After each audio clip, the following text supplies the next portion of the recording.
Braga, prazer falar com o senhor e receber o senhor aqui, viu? Que alegria, viu? Boa tarde, Kleber. Esse trabalho que a gente faz aqui hoje é mais assim uma forma de divulgação ao nosso povo gloriense, em razões de muitas vezes as pessoas comentam assim a ausência de véio na região. Mas essa ausência é justificada porque o nosso trabalho como arte e cultura aqui no nosso sertão tem muitos valores para poucas pessoas, porque não entendem como é que sai um sertanejo daqui, nordestino, que viveu e vive no meio do povo aqui, e tem exposições em Veneza, na Suíça. Um dos trabalhos que está sendo apresentado agora na Fundação Cartier, em Paris, é uma exposição com obras de véio. O Memorial de Sergipe, hoje tem mais de 4.000 peças montando a história do sertão e do nosso estado. O Museu da Gente Sergipana está com uma programação imensa e está terminando hoje, está montando hoje o Presépio do Sertão com as obras tudo de véio.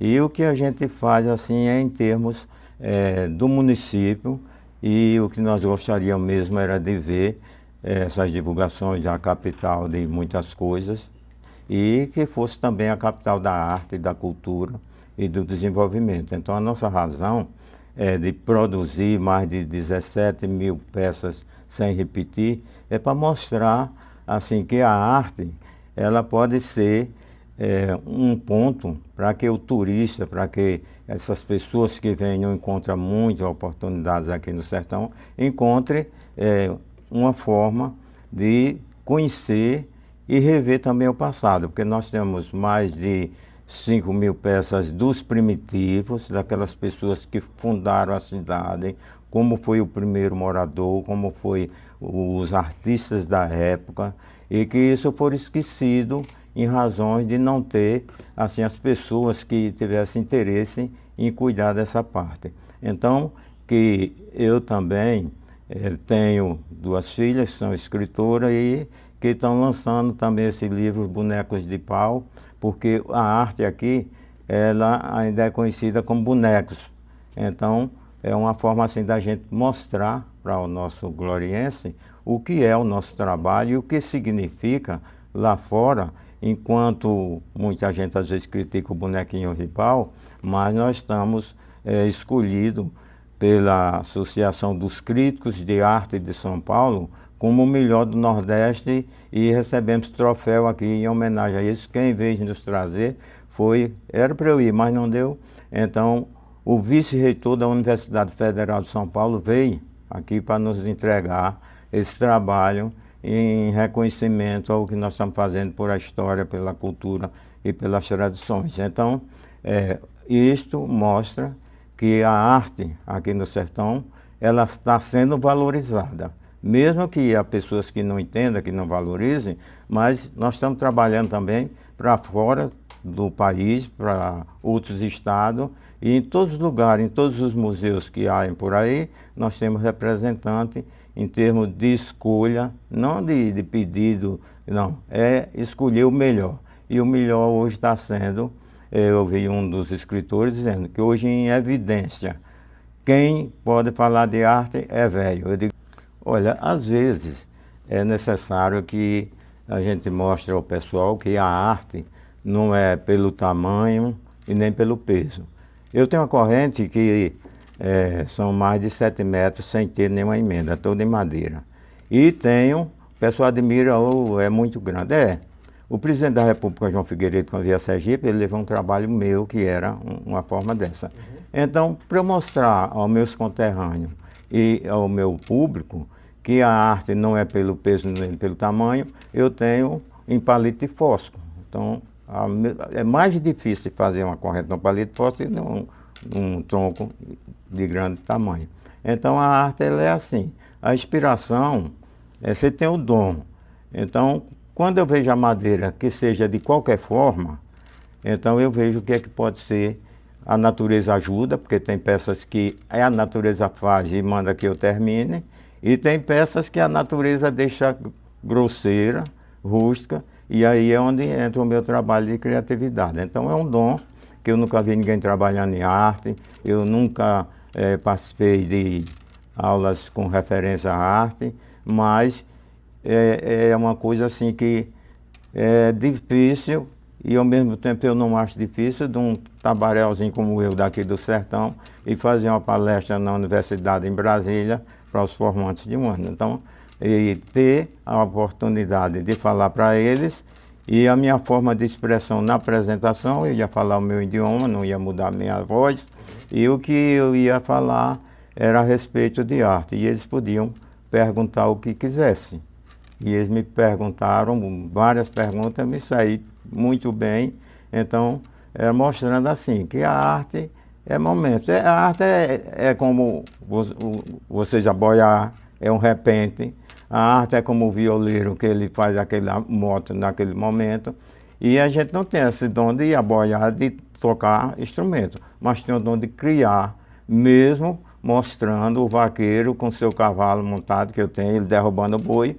E isso aí, se fosse para eu correr, eu caía no primeiro momento. Então, a arte é isso, é você ter convicção do que vai fazer e não pensar no que muitos e muitos artistas pensam no lado financeiro. Se você for pensar no lado financeiro, você nunca vai ser um bom artista. O artista é aquele que faz por amor à profissão, é aquele que faz com consciência, que vê a situação do outro e que não quer criticar, quer ajudar. Esse é o artista principal. Olha, a nossa história, ela tem algumas falhas, porque uma das primeiras pessoas que habitaram por aqui era Luísa, eram ainda descendentes do Chocós, que ela também não conhecia. E foi uma pessoa assim que conversamos muito, eu na minha infância, ela na idade dela, e é uma pessoa que eu tenho como uma referência que veio sem conhecimentos nenhum, mas que passa uma forma que você se apega àquele assunto e que você quer também copiar.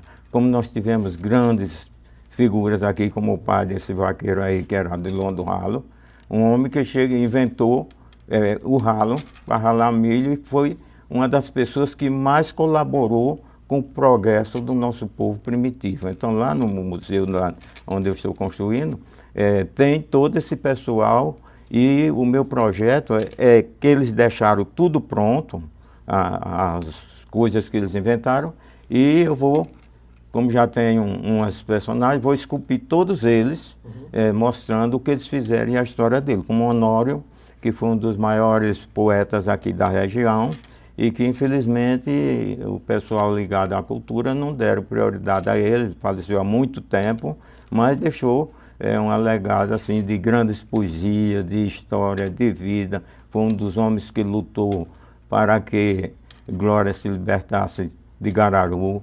Ele foi quem fundou o primeiro comércio que chamava bar, mas era chamado Ponto Chique, e onde se reuniam os primeiros povos para discutir essa parte de libertar a Glória do município que conduzia como titular.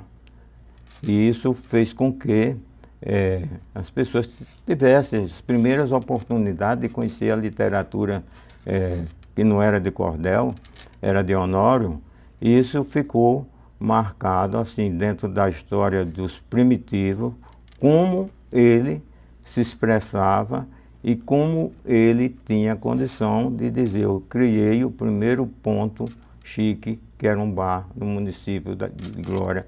Ele foi quem fez as asas para cuidar dessa papelada, nos livrando de Gararu, que era quem comandava aqui, e que muitas vezes, eu como historiador também, eu fico achando assim a deficiência de não ter esse pessoal, pelo menos homenageado nas datas possíveis do aniversariante da cidade, porque foram eles quem fizeram um tudo para que nós hoje estivéssemos aqui nesse progresso, nesse desenvolvimento. Se não tiver conhecimento, porque hoje a UNIT, ela tem o Memorial de Sergipe, e eu passei 4.000 peças para o show montar essa história que lá está, com as menores peças do país, talvez do mundo, e as maiores também, e junto à história primitiva de um povo que tanto fizeram, deixaram os seus feitos, e que, na verdade, é preciso que o povo tome conhecimento